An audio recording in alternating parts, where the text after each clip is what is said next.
প্রিয় দর্শক, আজকে আপনারা কল্পনা করতে পারবেন না যে আমি এক দুর্লভ জায়গায় এসেছি।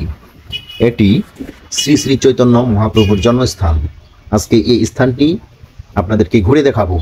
ভিডিওটি শেষ পর্যন্ত দেখতে থাকুন আর শেয়ার করে সবাইকে দেখার সুযোগ করে দিন। প্রিয় দর্শক, এই মুহূর্তে আমি দাঁড়িয়ে আছি শ্রী চৈতন্য মহাপ্রভুর জন্মস্থানে।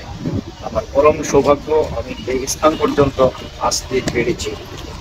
এই সেই নিম গাছ, যে নিম গাছের নিচে জন্ম লাভের কারণে চৈতন্য মহাপ্রভুর আরেক নাম হয়েছিল নিমাই। আমি সেই নিম গাছের সামনে দাঁড়িয়ে ভিডিও করছি আপনাদের দেখার জন্য। প্রভুর আদি নিবাস কোথায়? আদি নিবাস আদি নিবাস চিটান। আমার নাম চিটানন্দ দাস। আমার অধীন দেশ USA, United States of America. Hare Krishna. Bharat মাতা কি জয়, জয় ভারত মাতা কি জয়, জয়। ভারত মাতা কি জয়, চৈতন্য মহাপ্রভু কি জয়। হরি বল। শ্রী ভক্তি বিনোদ ঠাকুরের সমাধির সামনে দাঁড়িয়ে আছি। আমার পরম সৌভাগ্য। দেখুন, আমার পিছনে শ্রী ভক্তি বিনোদ ঠাকুরের সমাধি। চলে এলাম শ্রীবাস অঙ্গনে। মহাপ্রভুর অন্যতম বয়োজ্যেষ্ঠ পার্ষদ ছিলেন শ্রীবাস। তারই নিবাস এটি, তার এটি বাড়ি ছিল। এখানে আপনাদেরকে একটা দুর্লভ জিনিস দেখাবো। সেটা হলো মহাপ্রভু তার পার্শ্বদের নিয়ে যে কীর্তনাদি করতেন, সেই খোলটি এখন পর্যন্ত এই মন্দিরে রক্ষিত আছে।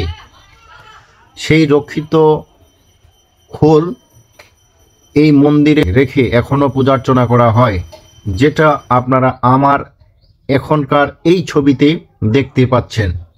খোলটির কিছু অংশ ভাঙ্গা রয়েছে।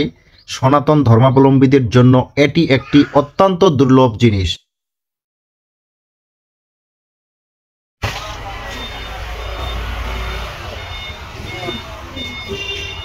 চলে এলাম মায়াপুর শ্রী চৈতন্য মঠ, মহাপ্রভুর মাসির বাড়ি। এখানে রয়েছে রাধাকুণ্ড, শ্যামকুণ্ড, এছাড়াও আরো অন্যান্য অনেক মঠ। সবগুলো ঘুরে শেষ করতে পারিনি, আমরা কিছু কিছু ঘুরে দেখানোর চেষ্টা করেছি। এরপরেই আমাদেরকে মায়াপুর ভ্রমণ শেষ করতে হবে।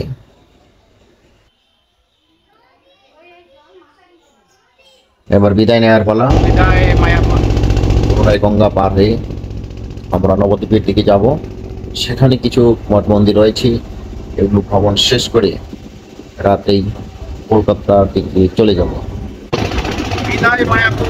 মায়াপুর থেকে বিদায় নিচ্ছি, চলে যাচ্ছি নবদ্বীপের দিকে, তারপরে চলে যাবো কলকাতা।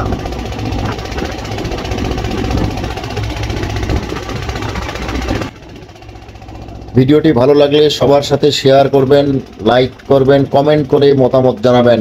ধন্যবাদ সবাইকে।